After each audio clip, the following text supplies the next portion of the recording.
It is mistily advertised Tiger tanks.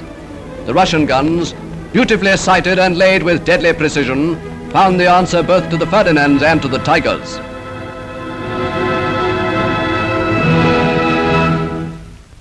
As the grand assault petered out in failure, all the enemy had to show for his enormous losses in men and material was a small wedge, 9 kilometers deep from Orel, and another wedge, varying from 15 to 35 kilometers deep from Belgorod.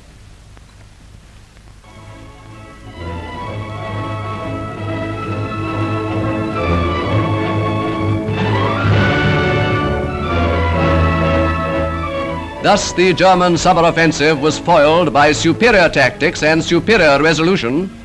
Well may this bewildered prisoner sit with his head in his hands, and the only German soldiers to get within reach of the promised prize of Kursk were those who trudged there as weary and disconsolate prisoners of war. The Red Army had triumphantly concluded what in all human possibility was the last defensive operation it will have to fight against the military might of Hitler's Germany.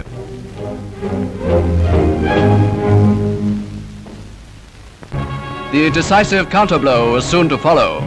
Marshal Stalin, a great military strategist as well as a great national leader, confident in the ability of the Red Army to withstand the enemy's attempt to squeeze out the Kursk salient, and looking far beyond that passing phase, had planned a massive operation of war to follow immediately the German defeat.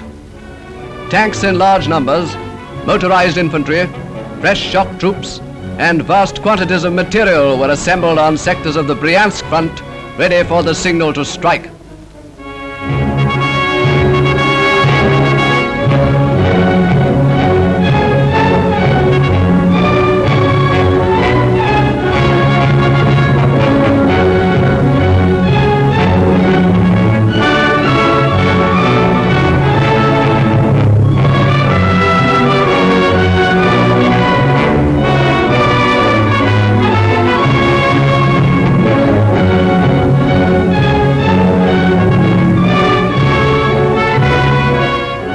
The orders given by the Supreme Command of the Red Army were that Soviet troops stationed north, east, and south of Orel were to liquidate the Orel springboard of the Germans, launching the offensive against Orel from 3 converging directions.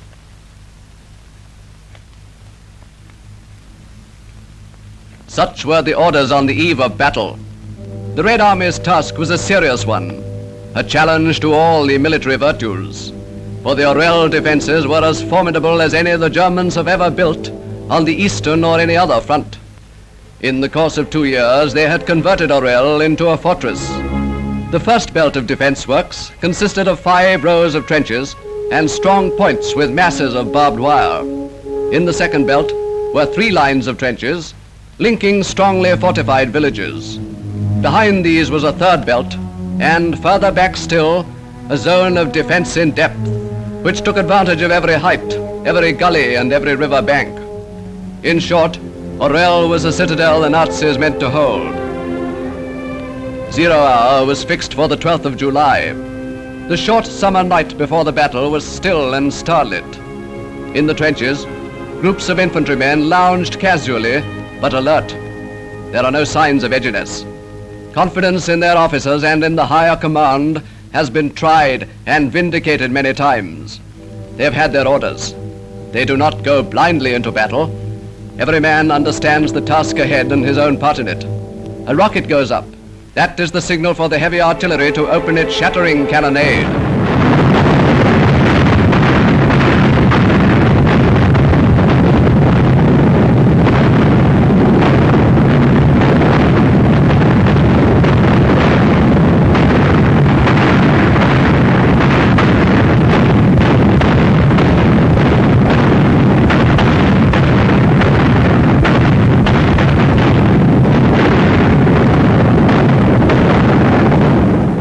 The Katyushas are firing too, and the mine-throwing batteries illumine the night.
As soon as the Russian gunners have silenced the enemy's firing points and driven his troops to cover, the infantry, amid the crash and roar of innumerable explosions, advance along the whole front close up to the creeping artillery barrage.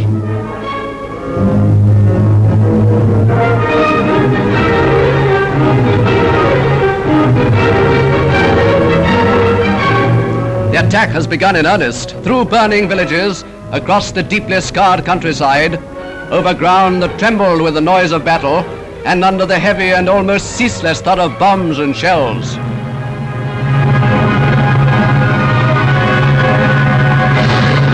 The blows of the ground forces were supported again and multiplied by the daring exploits of the Red Air Force, which set enemy trains on fire, made enemy airfields unusable, and joined in low-level attacks on enemy concentrations wherever they were to be found.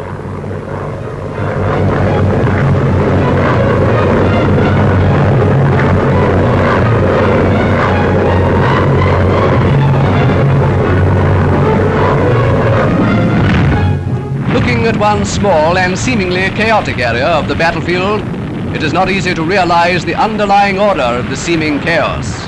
How closely every sector and every unit is linked up with advanced headquarters.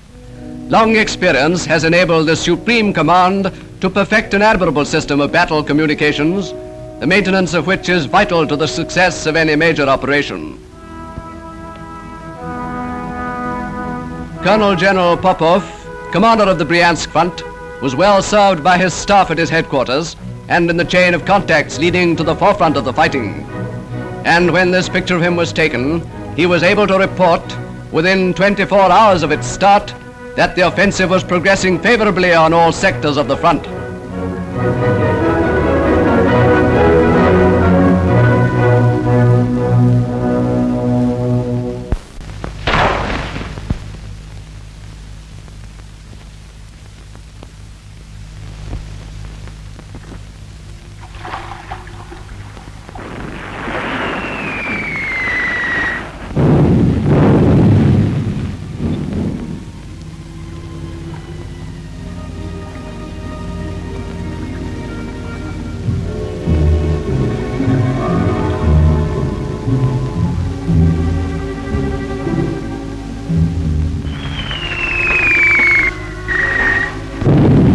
The river crossing, which threatened to be one of the most costly obstacles in the way of the main advance, was made possible by a concentration of artillery fire, under the protection of which the infantry made good the passage without faltering.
On the far side of the river, the nonchalant sappers, those intrepid toilers in no man's land, without whose self-sacrifice few present-day battles could be won according to plan, those fine men were clearing up an extensive minefield in order to prepare the way for the Russian tanks.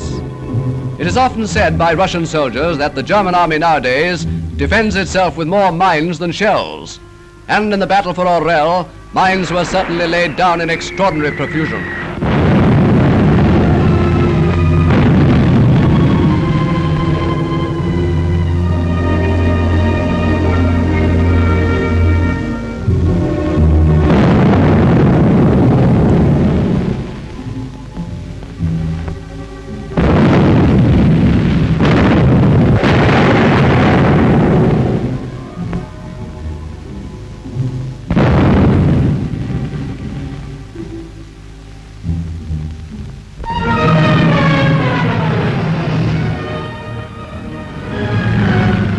across the river, large tank formations joined in the attack, giving it a fresh impetus, and by skillful tactics, surrounding enemy centers of resistance from both flanks.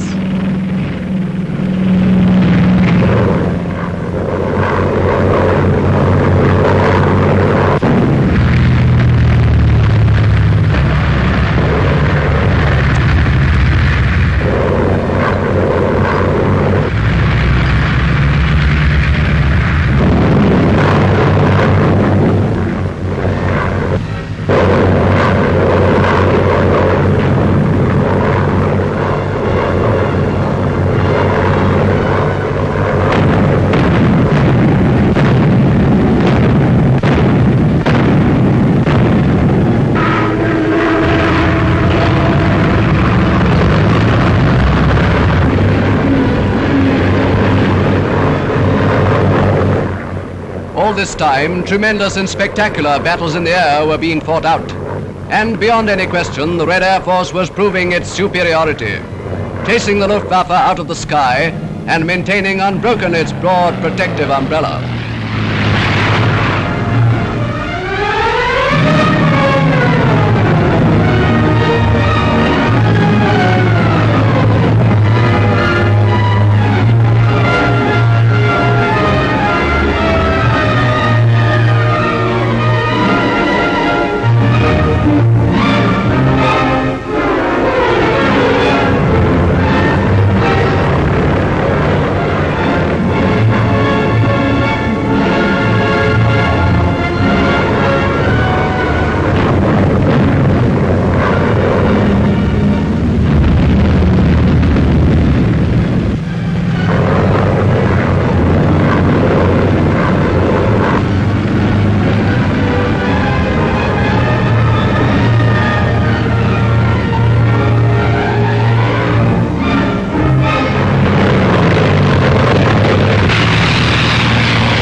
For every Soviet fighter lost, the pilots of the Red Air Force destroyed 2 and 3 of the invading Nazi planes.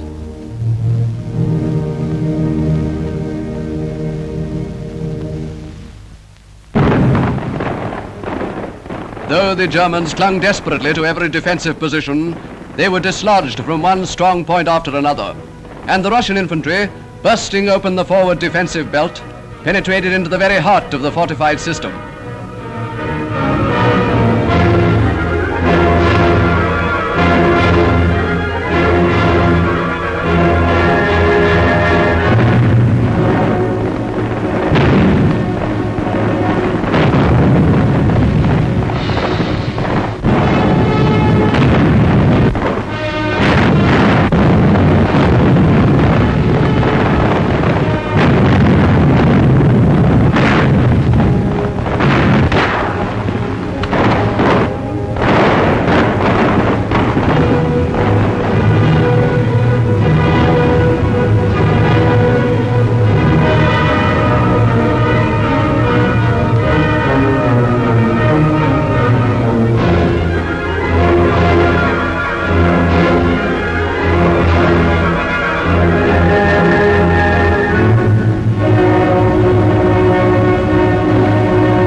Every house in every village had to be taken by direct assault.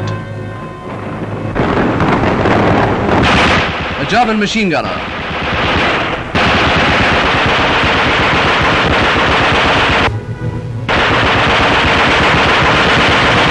now he's silenced forever.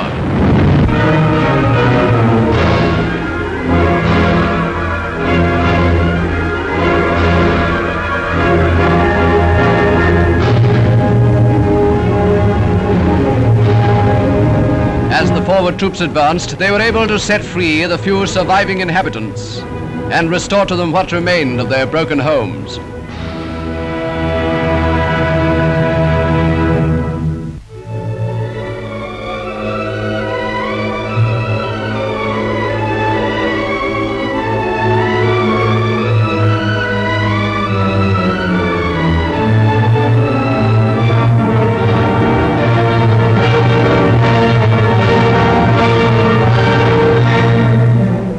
The sun shining upon them, the women came back, carrying their little children.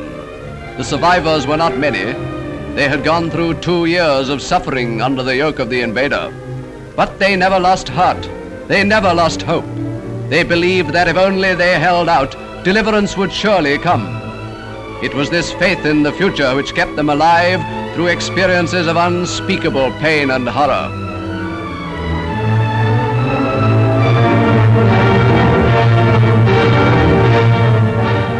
They had lived, or barely existed, for 2 terrible years in crumbled ruins, exposed to the icy winds of a Russian winter, or in miserable holes in the ground.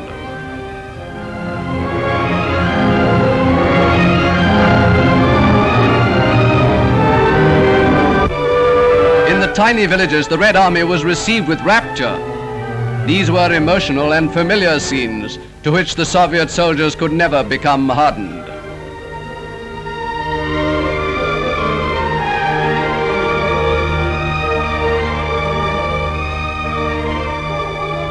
Those who leave their residence without a permit will be shot. That was a characteristic public notice posted on the walls. Many of the peasant families had taken to the woods to avoid death or torture. And there they stayed until, to their great joy, they saw the soldiers of their native land returning with freedom in their hands.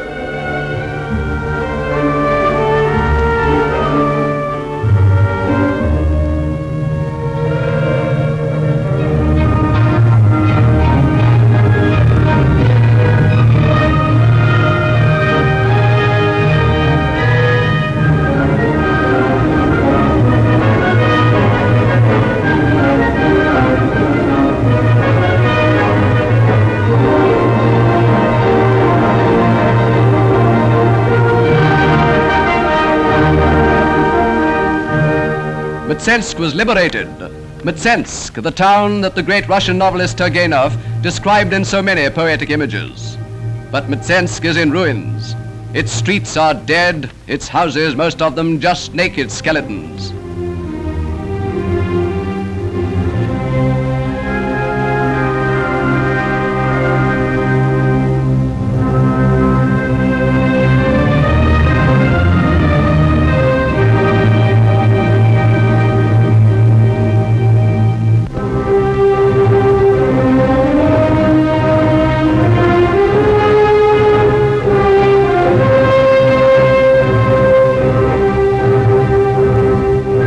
Volkov was liberated, another Russian town whose houses have been burned down, its churches blown to pieces. A Red Army man hoists the flag of freedom, and an old inhabitant tells brokenly of the grim deeds he saw done under the Nazis' new order in the place of his birth, and points to the prison where, behind barbed wire, so many of his fellow citizens were held and maltreated by agents of the Gestapo.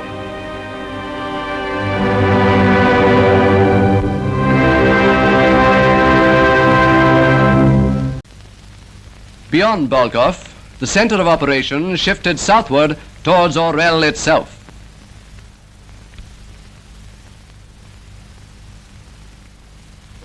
Captured defense works, crisscrossed by anti-tank ditches, were found to be denser and more elaborate yet.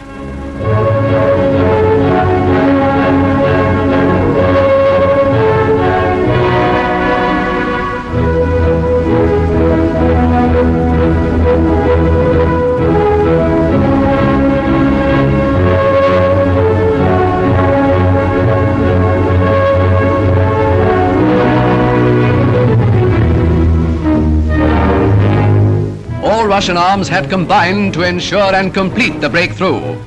As they swept on, they overcame and destroyed an immense variety of cunningly disposed obstacles and weapons, including the newly invented armored bell, which the Nazis had proudly christened the impregnable lobster.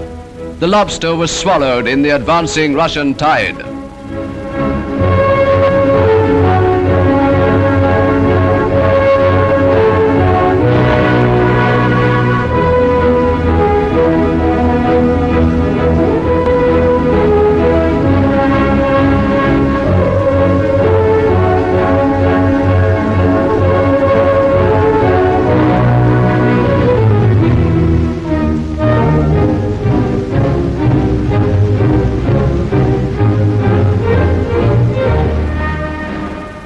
At every stage of the enemy retreat, the Red Army troops passed many crowded German cemeteries, the sequel to earlier battles. The route to Orel was lined with dead German soldiers above ground as well as below ground, and German prisoners were streaming eastward in hundreds to fill the Russian cages in the rear.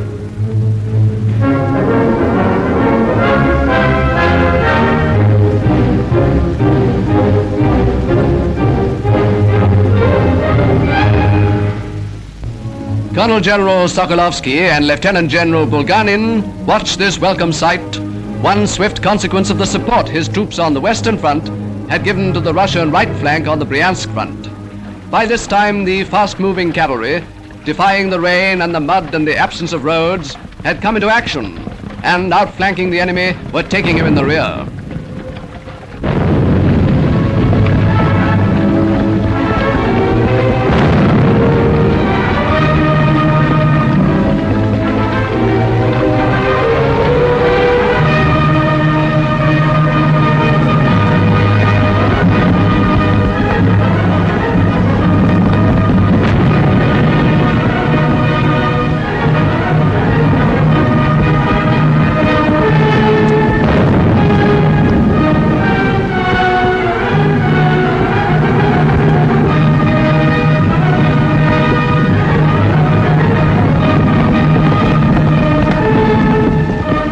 Tanks followed in direct pursuit of German forces trying to escape from the cavalry trap.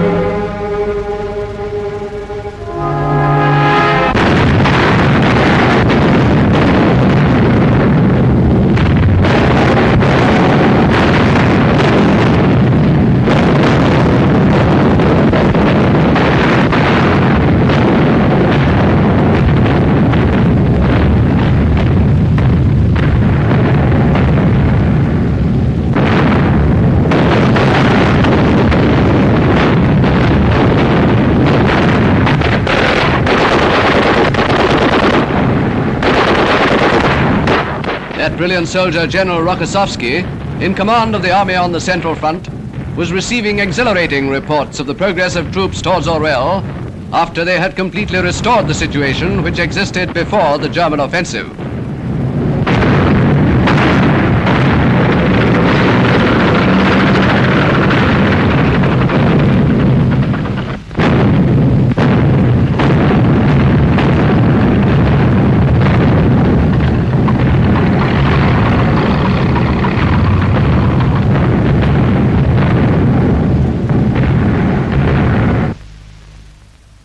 At the same time, reports were coming in from the commanders on the left flank of the Kursk salient that their troops had not only regained all positions lost to the Germans, but were now rapidly approaching Belgorod, the fortress town in the southern angle of the salient.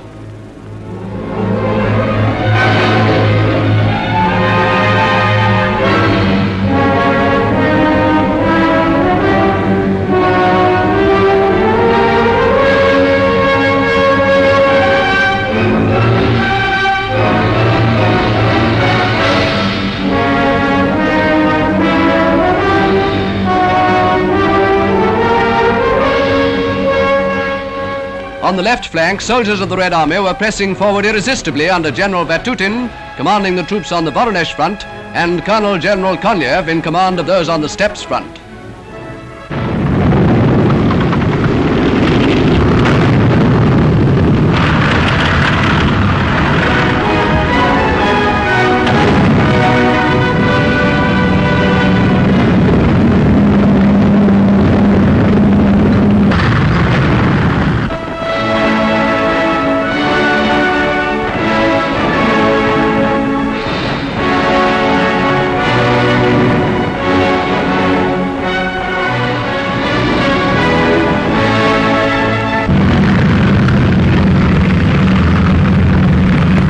On August the 4th, 1 month after the abortive German offensive, Red Army troops were at the gates of blazing Orel. On the following day, they broke into the town in triumph, crying, "Orel is ours!" Near the entrance, they were greeted with shouts of happiness and thanksgiving from the windows of a Gestapo prison by Soviet citizens who had listened to the thunder of the guns and counted impatiently the hours and then the minutes before their liberators appeared.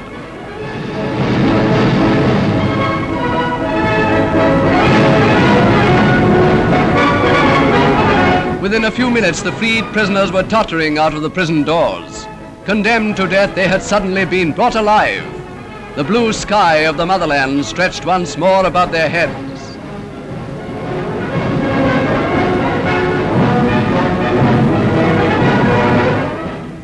They embraced the soldiers and one another. They laughed and they wept. They had no words that could express their pent-up emotions. It was a great and blessed day for them. The rule of the German invaders was at an end, and the last symbol of a hated authority was removed when a Red Army man tore down the German signboard and the German flag from the headquarters of the departed German commandant. Enemy soldiers had ruthlessly plundered the town. These most expert looters of modern times had taken away almost everything it possessed down to the last nail, and they had driven the people like cattle, or as if they were lepers, into a small, remote part of the town to fend for themselves as best they could, forbidden on peril of their lives to live in any area occupied by the invading army. This building was a cinema.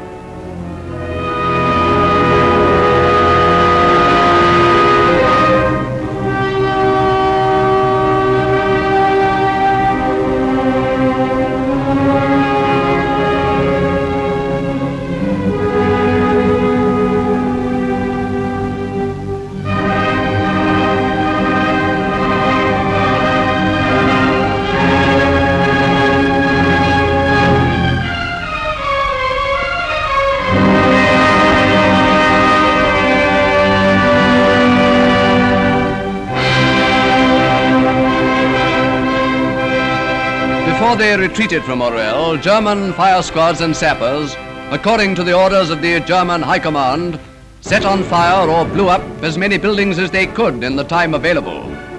Thus, the Red Army could hand over to the civilian authorities only a pitiful remnant of their beloved town. Yet it was still their town, and its citizens knew that Orel will live again.